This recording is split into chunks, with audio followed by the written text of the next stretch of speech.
नमस्कार, news nation digital के हमारे इस खास एपिसोड खबरें दुनिया की में आपका स्वागत है। मैं हूं सुमित कुमार दुबे। 3 साल पहले जब रूस ने फरवरी 2022 में यूक्रेन पर हमला किया था, तब माना गया था कि यह जंग करीब 2 हफ्तों में खत्म हो जाएगी और रशियन प्रेसिडेंट पुतिन ज़ेलेंस्की को कीव की सत्ता से बाहर कर देंगे। रूस के हमले के बाद यूक्रेन के अमेरिका और नेटो जैसे सहयोगी साथी देशों ने ज़ेलेंस्की को कीव से बाहर निकालने की योजना भी बनाई थी, उनको रेस्क्यू कराने की योजना बनाई थी, लेकिन ज़ेलेंस्की नहीं माने। रूस की बमबारी के बीच उन्होंने कीव की सड़कों पर घूमते हुए वीडियो बनाया और सोशल मीडिया पर उसे पोस्ट किया और कहा कि वो अपना मुल्क छोड़कर नहीं भागेंगे बल्कि रूस का सामना करेंगे। नाटो के देशों से उन्होंने सेफ एग्जिट देने या रेस्क्यू कराने की बजाय हथियार की मांग की, जिसके दम पर वो रूस का सामना कर सके। ये वो मूवमेंट था जब ज़ेलेंस्की पूरी दुनिया में एक हीरो के तौर पर पहचाने जाने लगे, जो अपने मुल्क की हिफाजत के लिए अपनी जान की परवाह किए बिना रूस जैसे ताकतवर देश से टक्कर ले रहा है।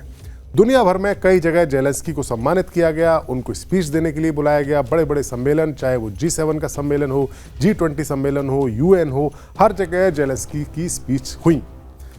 तब के अमेरिकन प्रेसिडेंट जो बाइडेन ने ज़ेलेंस्की की जमकर मदद की, करोड़ों डॉलर्स के हथियार दिए।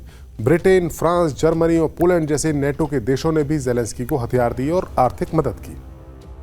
यूक्रेन की फौज ने भी कमाल का जज्बा दिखाया और भारी जानमाल के नुकसान के बाद पुतिन की फौज को कीव का घेरा उठाना पड़ा। लेकिन जैसे जैसे घड़ी की सुइयां घूमती रहीं, हालात बदलते रहे। अमेरिका के जिस व्हाइट हाउस में बाइडेन ज़ेलेंस्की को सम्मानित करते हुए उनकी हर फरमाइश पूरी करते थे, उन्हें हर वो हथियार देते थे जिसकी वो फरमाइश करते थे, उसी व्हाइट हाउस में शुक्रवार को कुछ ऐसा हुआ जिसने पूरी दुनिया को चौंका दिया। अमेरिका के नए प्रेसिडेंट डोनाल्ड ट्रंप और उनकी डेप्यूटी JD वेंस ने भरी मीडिया और चालू कैमरों के आगे ज़ेलेंस्की की ऐसी झाड़ लगाई कि पूरी दुनिया सन्न रह गई। ट्रंप ने ज़ेलेंस्की से साफ साफ कह दिया कि वो तीसरा विश्व युद्ध शुरू कराने का खतरा बढ़ा रहे हैं।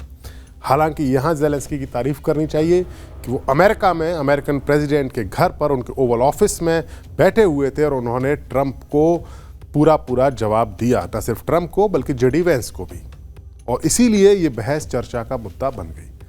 ट्रंप के दबाव में ज़ेलेंस्की अमेरिका के साथ इन मिनरल्स की डील करने के लिए राजी भी हो गए थे, लेकिन जब ओवल ऑफिस में ट्रंप के साथ मीटिंग हुई तो बात बिगड़ गई। दरअसल ट्रंप इस जंग को बंद करवाने के लिए कोई ऐसा समझौता चाहते हैं जिसमें यूक्रेन को नाटो में शामिल ना करने की बात कही जाए और यूक्रेन के वो हिस्से जो अब रूस के कब्जे में है, तकरीबन 20%, उन्हें रूस के ही हवाले कर दिया जाए।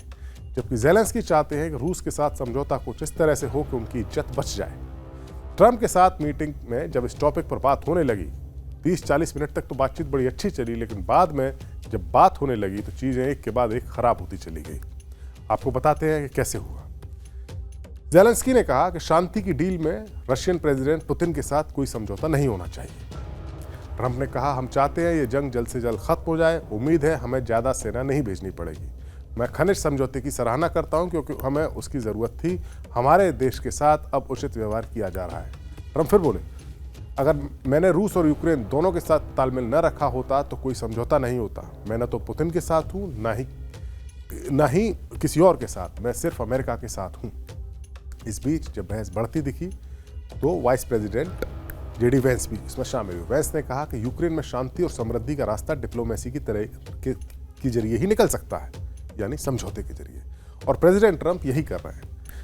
आपका रवैया बहुत असम्मानजनक है, ये बात JD वेंस ने ज़ेलेंस्की को कही। ये सही डिप्लोमेसी नहीं है। आपको इस जंग को रोकने के लिए प्रेसिडेंट ट्रंप को थैंक यू बोलना चाहिए।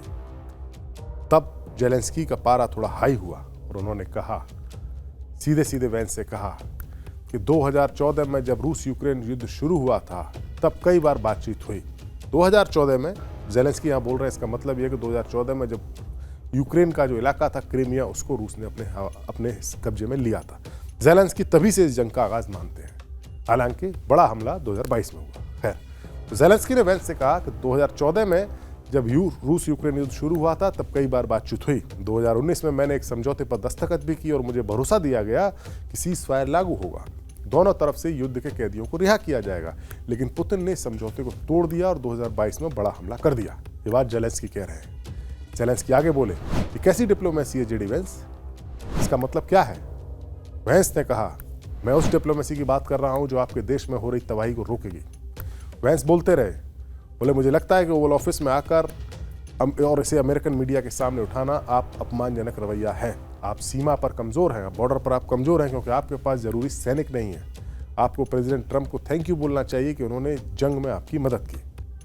इस पूरे एपिसोड के बाद रूस बेहद खुश है और इस बात की पूरी संभावना है कि ट्रंप ज़ेलेंस्की को साइडलाइन करके पुतिन के साथ हाथ मिला सकते हैं और अगर ऐसा हुआ तो यूक्रेन के लिए युद्ध में टिके रहना बेहद मुश्किल हो जाएगा क्योंकि उसकी फौज अमेरिकन हथियारों के दम पर ही मैदान में जमी हुई है। हालांकि उसको यूरोपियन देशों से भी मदद मिल रही है लेकिन वो नाकाफी है। दरअसल अपने चुनाव अभियान के दौरान ही ट्रंप ने ये दावे किए थे कि बाइडेन ने यूक्रेन को मदद देके इस जंग को शुरू करवाया और अमेरिकन टैक्स पेयर्स के डॉलर्स को बर्बाद किया है। अगर वो यानी ट्रंप प्रेसिडेंट बन गए तो इस जंग को खत्म करा सकते हैं। चुनाव जीतने के बाद ट्रंप इस दिशा में काम भी कर रहे हैं। उन्होंने पहले फ्रांसीसी प्रेसिडेंट मैक्रो को अपने यहाँ मिलने बुलाया, फिर ब्रिटिश पीएम स्टारमर को। अपने इन 2 यूरोपियन साथियों से बात करने के बाद ट्रंप ने ज़ेलेंस्की को ओवल ऑफिस में मिलने के लिए बुलाया। इस मीटिंग से पहले ही ट्रंप ने ऐसा माहौल बना दिया था, ऐसा दावा कर दिया था कि ज़ेलेंस्की बैकफुट पर आ गए थे। अमेरिका अब तक $350 बिलियन की मदद यूक्रेन को दे चुका है, ऐसा दावा ट्रंप ने किया और इसके बदले में उसे यूक्रेन के रेयर अर्थ मिनरल्स के खनन का अधिकार चाहिए। ट्रंप अपनी इमेज एक डील मेकर की बना चुके हैं, वो एक बिजनेसमैन हैं।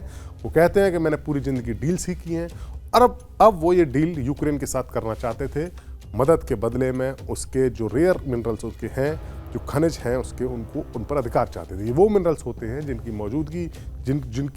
मौजूदा टेक्नोलॉजी के युग में बेहद ज़रूरत है। कंप्यूटर चिप्स और इलेक्ट्रॉनिक बैटरी में इसका इस्तेमाल किया जाता है। यूक्रेन में इन मिनरल्स का ठीक ठाक खजाना मौजूद है और इसी खजाने पर ट्रंप की नज़र टिकी हुई है। अब ज़ेलेंस्की की आवाज़ तेज होने लगी और उन्होंने कहा कि आप यूक्रेन गए हैं, क्या आपने कभी देखा है कि वहाँ हम क्या परेशानियाँ झेल रहे हैं? एक बार आप आकर देखें। फिर इस बहस में जब बहस आगे बढ़ी तो ट्रंप भी शामिल हुए और उन्होंने कहा आप हमें कुछ भी बताने की पोजीशन में है ही नहीं मिस्टर ज़ेलेंस्की। आपके पास चलने के लिए कोई चाल ही नहीं है। You have no cards. आप लाखों लोगों की ज़िंदगी के साथ खेल रहे हैं। आप तीसरा विश्व युद्ध की पॉसिबिलिटी के साथ आप जुआ खेल रहे हैं।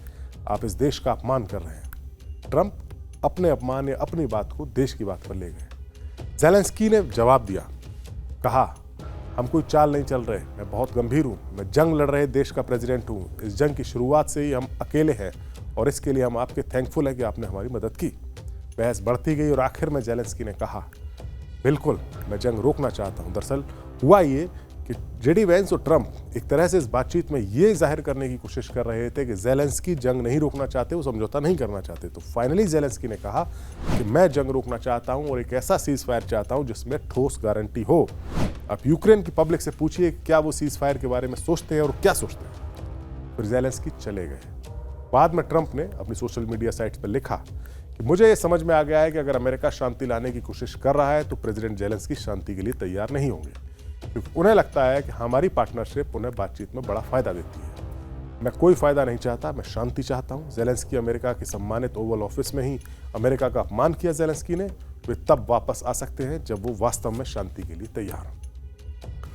ये पूरी बहस, पूरा वाकया इंटरनेशनल कम्युनिटी में चर्चा का विषय बना हुआ है और इस पूरे वाकये से साफ हो गया है कि ट्रंप इस जंग को रुकवाने के लिए ज़ेलेंस्की की बलि देने के लिए तैयार है। हालांकि ज़ेलेंस्की यूरोपीय यूनियन के मुल्क हैं और यूरोपियन यूनियन के मुल्क नहीं हैं। यूरोपीय यूनियन के मुल्कों के साथ उनकी अच्छी दोस्ती है, चाहे वो जर्मनी हो, फ्रांस हो, ब्रिटेन हो, पोलैंड हो, और वो अमेरिका की पावर के बिना लेकिन यूरोपीय यूनियन के मुल्क नहीं टिक सकते हैं। कुछ दिन पहले जब British PM Starmer Donald Trump से मिलने ओवल ऑफिस पहुंचे थे तो ट्रंप ने बात साफ कर दी थी और कहा था कि आप हमारे बिना अकेले रशिया का सामना कर सकते हैं। एक तरह से तंज कसा था और स्टारमर के मुंह से आवाज़ नहीं निकल पाई थी। यही बात अमेरिका जानता है कि उसकी पावर के बिना बाकी कोई नाटो का सदस्य देश, यूरोपीय यूनियन के देश यूक्रेन की मदद नहीं कर सकते। इसी वजह से ट्रंप अपनी शर्तों पर यूक्रेन के युद्ध को खत्म कराना चाहते हैं और इसके बदले में यूक्रेन के जो खनिज हैं उन पर कब्जा भी चाहते हैं। इस पूरे वाकये को देखकर सबसे ज़्यादा खुश अगर कोई शख्स होगा वो होंगे रशियन प्रेसिडेंट व्लादिमीर पुतिन। हमारा वीडियो आपको कैसा लगा? कमेंट सेक्शन में जाइए और अपनी राय हमें ज़रूर दीजिए। नमस्कार।